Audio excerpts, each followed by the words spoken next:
alligators, what's up? It's Allie Hardesty, and today's video is going to be how to get famous on YouTube, how to grow on YouTube, how to have your videos go viral, and just how to get your channel up and going in general. I have been asked to make this video since the very beginning of my channel, and I've been putting it off for the longest time for a few reasons. One being there is seriously so much to say in one video that I'm gonna have to spread it out. So I think today I'm going to be primarily focusing on how to grow your channel, gain subscribers, everything I just listed, versus the money side of things, like how to make YouTube your actual job, how to set up affiliate links, get sponsorships, monetize your channel, etc. So if you guys would like to see a video on that in specific, like how to make YouTube an actual career, that's a whole separate ball game. So let me know, give this video a thumbs up, and I will do that video.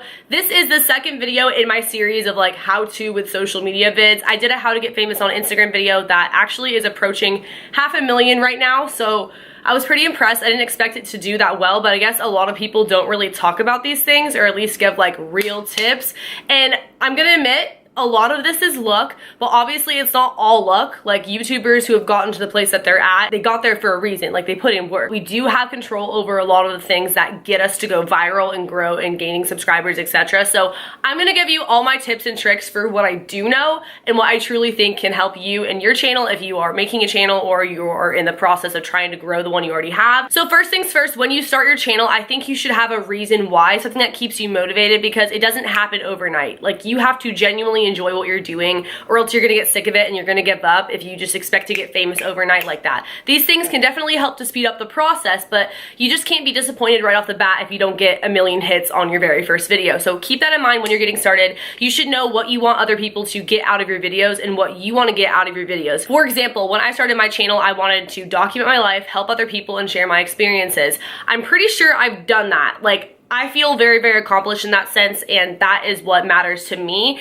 And I think that people can see that in my videos. I have shared things that other people couldn't necessarily talk about unless they went through the same thing. For example, my ADD, that's something I've struggled with my entire life. I've made videos about it, and people can see in my videos how real I'm being when talking about that subject. So a lot of people do suggest that when you make a channel, you should do like the cliche how-to videos, because people easily search those. If that's what you want to do that. But I would suggest doing something that still relates to you, so you can add your passion and your personal input to whatever you're talking about. So yeah, how-to videos, they do get hits right off the bat. I never really went that route. I didn't even actually hear that piece of advice till much later, but if you do a how-to video, it's definitely gonna show through the video if you actually care about whatever it is that you're doing a how-to video on. Don't just make a video because you think it's gonna do well or you think people would wanna see it.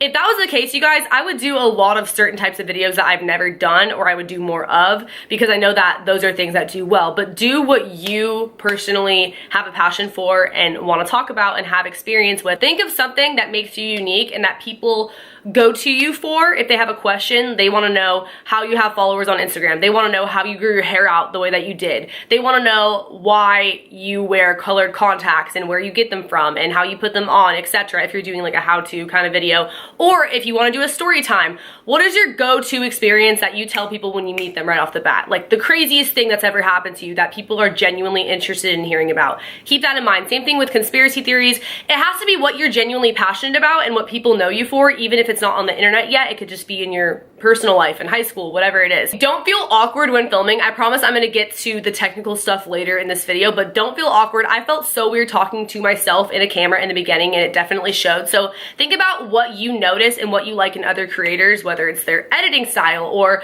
the way they get really close to the camera, or the way they laugh, or they're super bubbly, or they make corny jokes, and try to incorporate that into your videos, because you know that you like seeing those in other people's videos. But be yourself. Don't try to be Jenna Marbles or Shane Dawson. Don't try to replicate someone else's content, because that's also gonna show if it's not genuinely your personality. So be yourself, let it shine through your videos. It's okay to mess up. If you mess up really bad, you can easily edit it out, or you can just leave it in and it'll be funny. So have fun with it.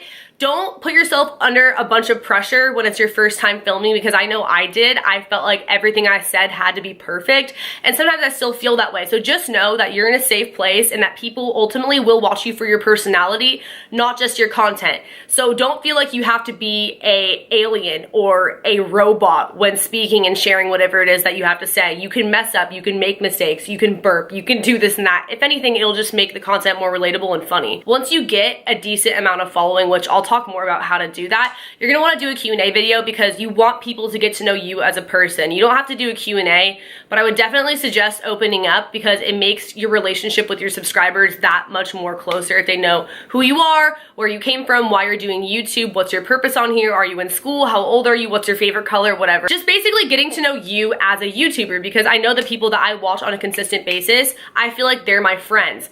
Or at this point being a YouTuber, like they actually are my friends in real life, but that's because I've gotten to know them through their videos or outside of their videos because they're personable. The next thing is thumbnails, and arguably I feel like these could actually be more important than titles a lot of the time. I use PicMonkey. Pretty much every YouTuber uses PicMonkey. I use the free version. You can pay for the other thing if you want to, but I've never used it. I've never found it to be necessary, and you can just either screenshot the video or take a picture and then go on there, add emojis, edit it however you'd like to.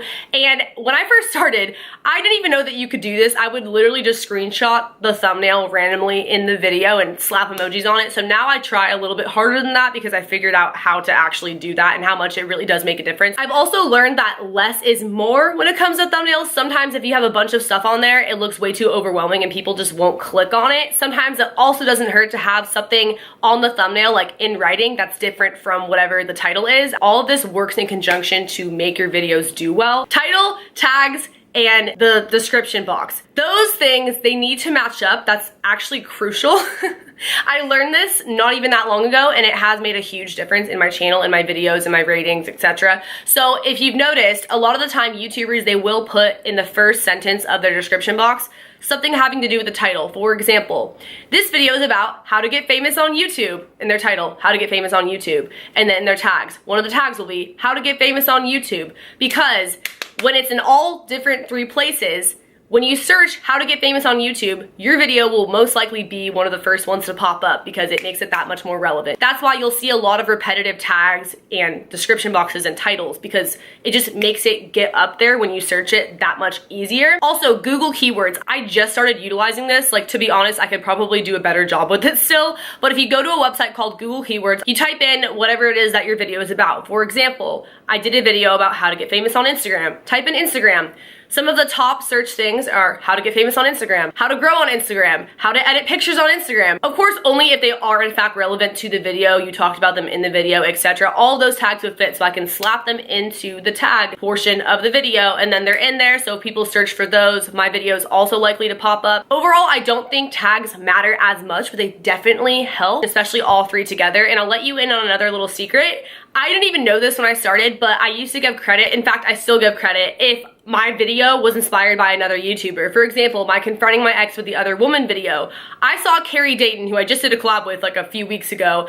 I saw her post a video with basically the same title. Obviously, I didn't steal her idea, like the same similar situation happened to me and I made a storytime video about it, but her video inspired me to tell my story. So in the description box, I put this video was inspired by Carrie Dayton, and she ended up seeing it, and I think if anything, it might have gained some traffic because people found it from her video, like it was on the sidebar, or on the sidebar when people are watching other videos on her channel. It just popped up kind of because another YouTuber's name was stated in the description. Don't do that unless the video actually has to do with them or they really did inspire you, because that's just kind of like a way to use their name to get fame and things like that. But if you actually talked about them in the video, you actually were inspired by whatever video they made, you can totally do that. It's totally fine. As well as it's just really nice and kind of like common courtesy to give someone credits if their video did inspire you. Like, I've had people do that and I think it's so sweet. I don't get mad that my name was used in it. Like, I think it's awesome. They gave me credit, and that's like what people deserve, is credit. Auto descriptions, auto tags, etc. Again, you can go over to Google Keywords and search your name, like your channel name, Ali Hardesty,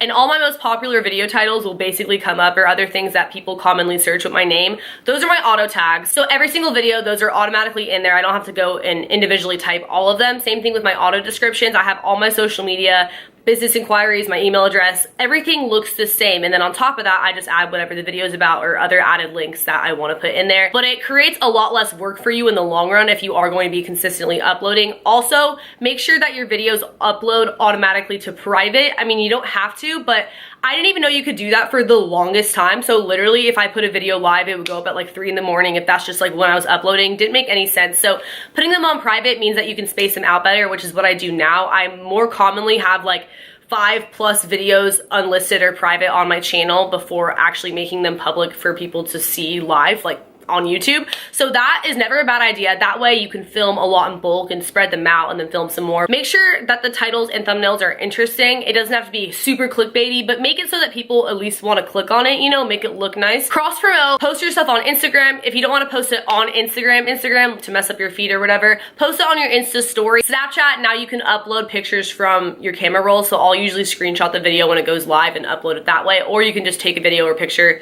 straight from your laptop or something to indicate that it's now live, the video, when you post it, because that way you get more views. Obviously, share it to Twitter. That really does make a difference, especially in the beginning if you don't really have like an active fan base. Your friends and family might still check it out, so you'll still get some views, some feedback, and some subscribers from that. And then the more you grow, people are probably going to follow your social medias from YouTube. Make sure that you're shouting out your social medias in your YouTube videos and in your description boxes like I already talked about, because those people will go over to Twitter, etc. And then if they don't have your notifications on, or if they don't really come back and actively check your channel, when you post it on your other social medias that they're following, they'll come back and they'll watch your video. So basically, cross promotion is very, very important. It definitely helps to get your videos out there, get more views, and just get more subscribers, and people who maybe were following you on one thing but not the other, they'll go over and follow you on there as well. So it's pretty self-explanatory. Collabing and networking with other YouTubers. So there is a right and a wrong way to do this. One, don't collab with people because you want their subscribers. That is so offensive. People will seriously hate you over that. It's called social climbing. Also, make friends with people first. Don't just try to collab with someone right off the bat. I have made some of the best friends ever through YouTube. Like, it's one of the most amazing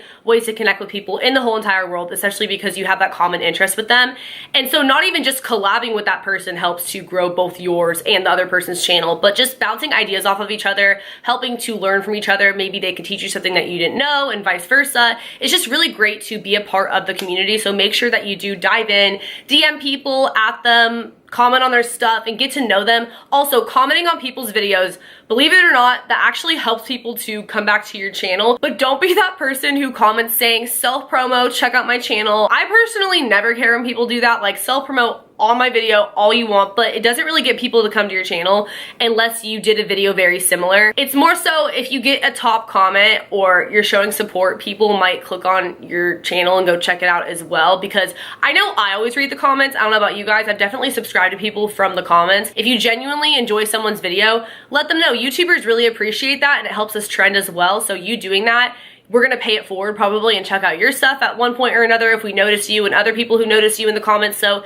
it's just a way, again, to be interactive with the YouTube community, and it kind of helps people to come across your channel and find you. So I would say that the quickest way out of everything I just said, which these things will help you get to this point, would be having a viral video. Having a video go viral. People go viral for many different reasons. I went viral for story times, conspiracy theories, and I just had like a twerking drive with me video go viral. Also, my Instagram how-to video went pretty viral. To me, viral is when a video starts getting a lot of views in a very short amount of time, like it trends and that sort of thing. People see it in their recommended section. So that can happen to pretty much any video. It's not just like certain kind of videos tend to do that. Obviously, if you're a bigger YouTuber, it happens more often, but it can happen to anyone. That is kind of when you see a peak in your subscriber count as well as your earnings, which that'll be the whole other video. Like I said, don't get used to it because YouTube fluctuates all the time when it comes to numbers in terms of money and subscriber count. So you want to keep your channel consistent. You want to be consistently posting.